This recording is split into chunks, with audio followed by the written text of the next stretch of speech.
okay? Could you bring your dad up here just a moment? Is he able to walk up here?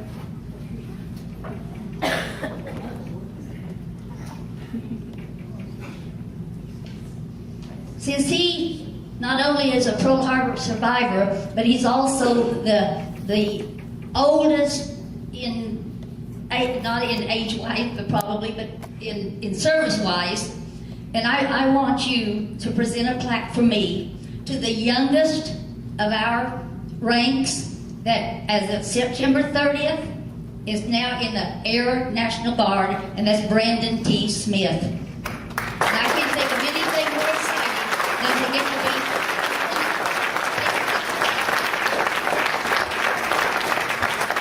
Brandon, what an honor.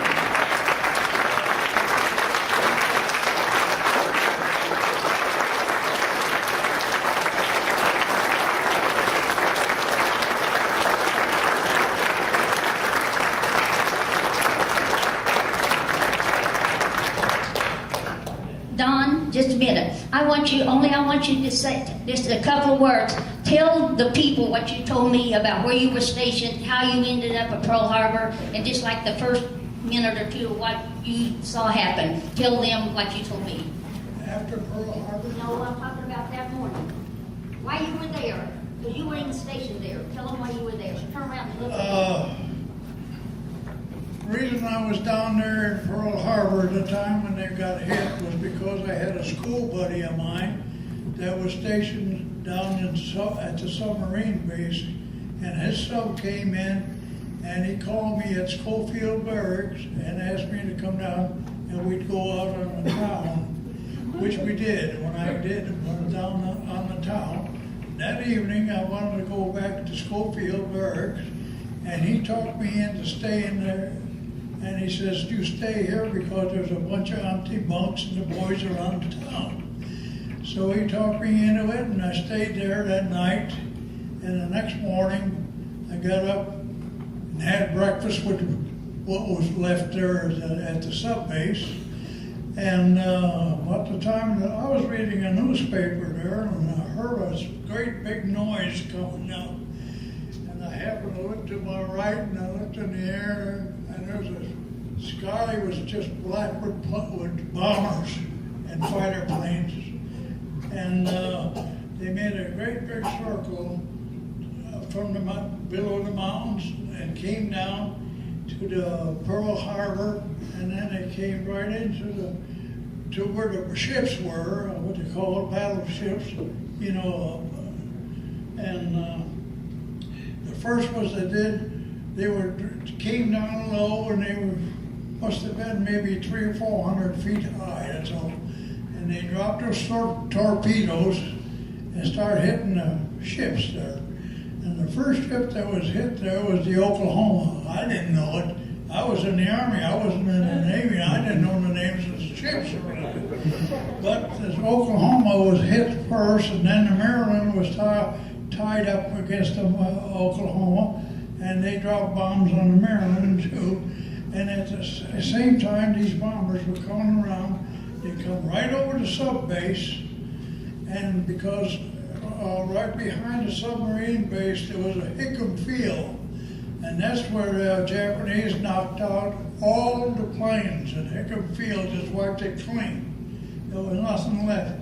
But I, in the meantime, was there, and I looked at these sailor boys, and they're running here and running there. Everybody's mixed up. They didn't know what was going on.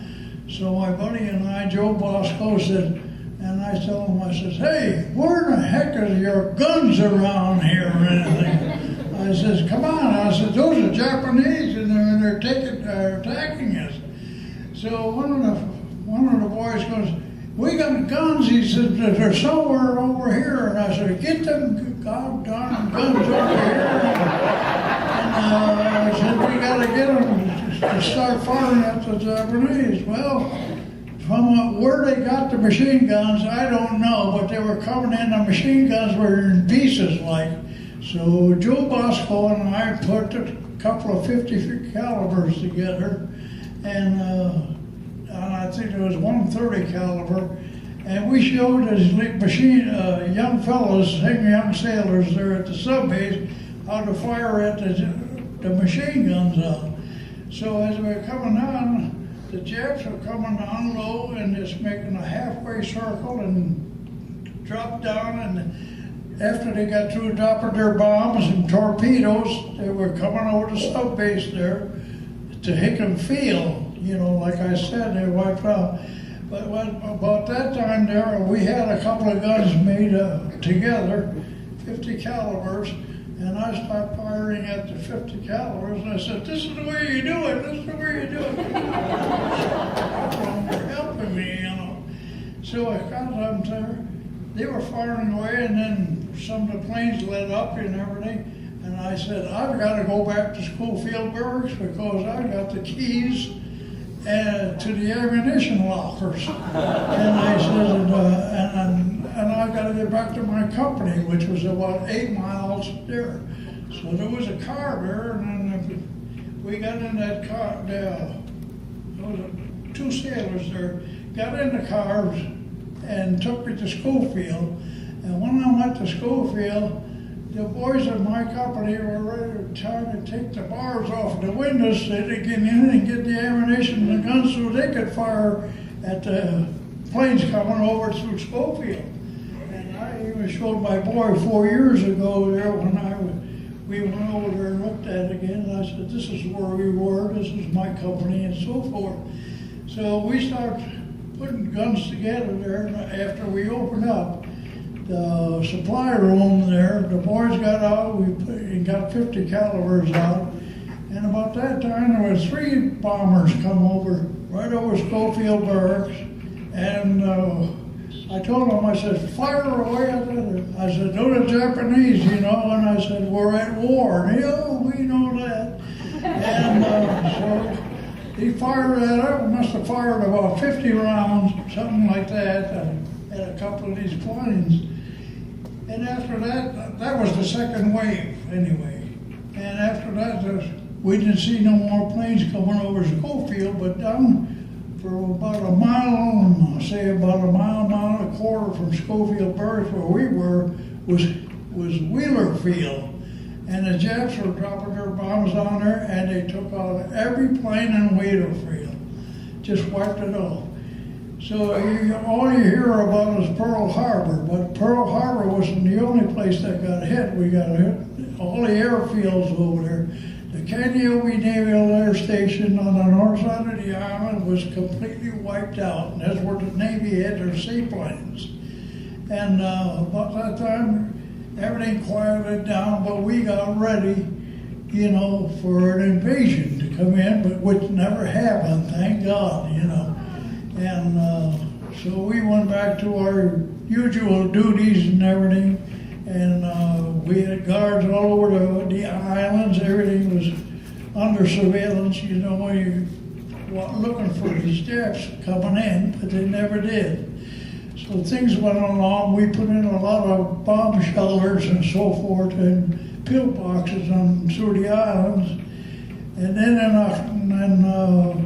November 19, at that year, 42, we got orders to go south, and which we did, and we ended up in Guadalcanal.